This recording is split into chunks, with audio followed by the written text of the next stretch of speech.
Gini Pak, saya kan punya saudara perempuan. Ya. Dia itu setiap bulannya itu kenapa ya selalu ya dijelaskan gimana ya? Tidak apa-apa tuh dijelaskan. Ya Bapak, Nggak apa-apa. silakan. Jadi dia itu mengalami mens, keluar darah. Ya. Itu kata gurunya. Ya. Nah, saya belum tahu yang namanya mens itu apa dan kok kenapa keluar darah itu Ya. gimana prosesnya dan gejala-gejalanya itu gimana? Ya. Bisa dijelaskan Pak? Ya, baik Bapak ya.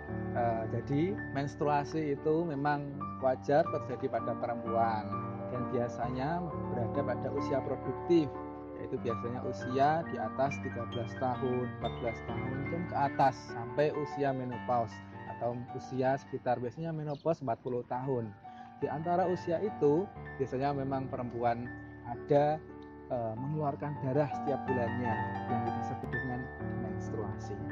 Dan siklus menstruasi seorang perempuan yang normal itu kurang lebih setiap 28 hari. Jadi itu merupakan suatu proses yang normal, yang wajar, meskipun pada kenyataannya bisa dirasakan nyeri pada perutnya.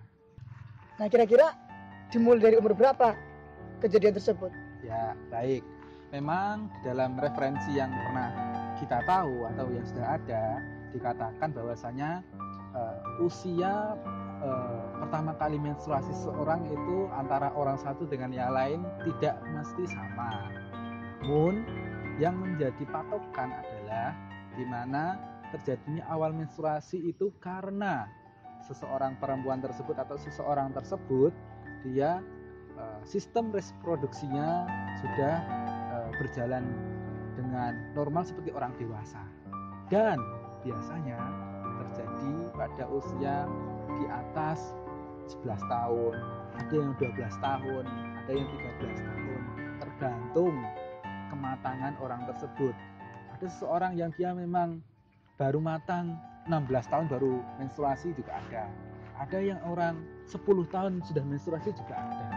Jadi memang karena tergantung keaktifan dari sistem hormonal dari sistem reproduksi tersebut. Kalau udah berumur dewasa, Ya. tapi belum mengalami menstruasi, Ya. nah itu gimana itu? Ya, memang ada beberapa orang, namun tidak semuanya. Itu dia bisa dibilang atau dikatakan bahwasanya menstruasinya terlambat. Apabila ini terjadi, hal yang pertama dilakukan itu pertama dari keluarga jangan panik dan jangan khawatir terlebih dahulu.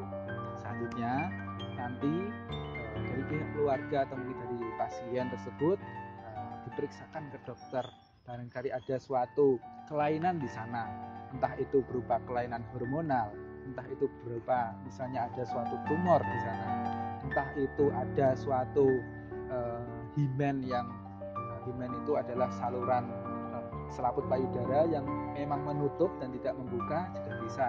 Dan biasanya kalau karena himen yang tidak membuka atau tidak berlubang, itu nanti akan menyebabkan suatu gumpalan darah yang sebenarnya dia sudah menstruasi, hanya saja darahnya tidak keluar, tertampung di dalam dan akhirnya menggumpal menjadi darah yang hitam dan itu akan terkumpul banyak sekali. Akibatnya pasiennya akan merasakan nyeri yang hebat. Nah, itu yang menjadi kemungkinan yang terjadi dari menstruasi yang tadi. Nah, yang menjadi faktor tidak menyebabkan menstruasi itu apakah dari faktor keluarga, keturunan, apa dari lingkungan, apa dari pola makan orang tersebut? Ya, terima kasih atas pertanyaannya ya. Jadi untuk mengetahui penyebab secara pasti memang agak sulit ya. Namun kita hanya bisa istilahnya kita hanya bisa mengira itu sebagai faktor risiko atau faktor-faktor pemicu. Nah, faktor-faktor pemicu yang kemungkinan bisa menyebabkan menstruasi yang terlambat itu adalah pertama dari faktor genetik. Jadi genetik juga berperan di sana.